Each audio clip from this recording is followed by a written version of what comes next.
আসসালামু আলাইকুম।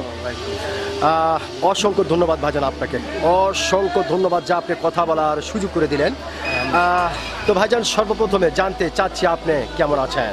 আলহামদুলিল্লাহ ভালো আছি।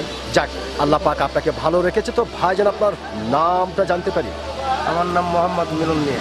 মোহাম্মদ মিলন মিয়া, সুন্দর একটি নাম আপনার, চমৎকার একটি নাম আপনার ভাইজান। তবে একটি কথা বলতে আমি বাধ্য হচ্ছি, সেটা হচ্ছে আপনার নাম শুনে এবং আপনাকে সামনাসামনি দেখে যেটা বোঝা যাচ্ছে, আপনি দুর্দান্ত একজন সাহসী মানুষ।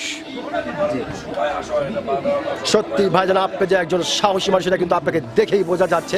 তো ভাইজান, যেহেতু আপনি বাংলাদেশের একজন সচেতন নাগরিক এবং একজন সাহসী মানুষ, সেই ক্ষেত্রে এই বিষয়টি আপনার কাছ থেকে জানতে চাচ্ছি যে এখনও একটি বিষয় মাঝে মাঝে উকি মারে। বিষয়টি হলো আমাদের বাংলাদেশের সাবেক প্রধানমন্ত্রী শেখ হাসিনা বাংলার জমিন ছেড়ে ভারতের জমিনে অবস্থান করতেছেন। তো এই বিষয়কে কেন্দ্র করে বাংলাদেশের বিভিন্ন ধরনের মানুষ বিভিন্ন ধরনের কথা বলছে। কেউ বলছে শেখ হাসিনা কখনো কোনোদিন বাংলার মাটিতে আর পা রাখতে পারবেন না, আবার অনেকেই বলছে না, শেখ হাসিনা আসবে অচিরেই বাংলার মাটিতে বীরের বেশে। তো ভাইজান, আপনি একজন সচেতন নাগরিক হিসেবে আপনার কাছে জানতে চাই, উনি আসতে পারবে কি না? না, উনি আসতে পারবেন না।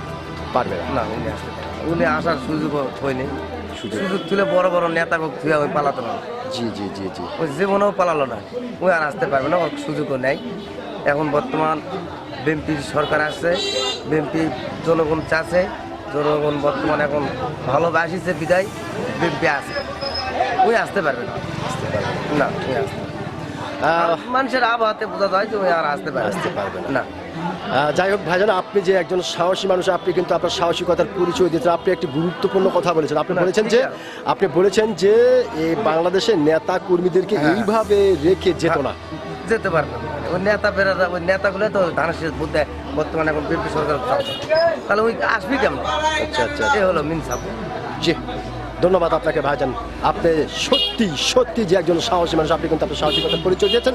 আমি আশা করবো আপনার এই গুরুত্বপূর্ণ কথাটি ও সাহসী কথাটি বাংলাদেশের অনেক মানুষের হৃদয়ে জায়গা করে দেবে। অসংখ্য ধন্যবাদ আপনাকে। আচ্ছা।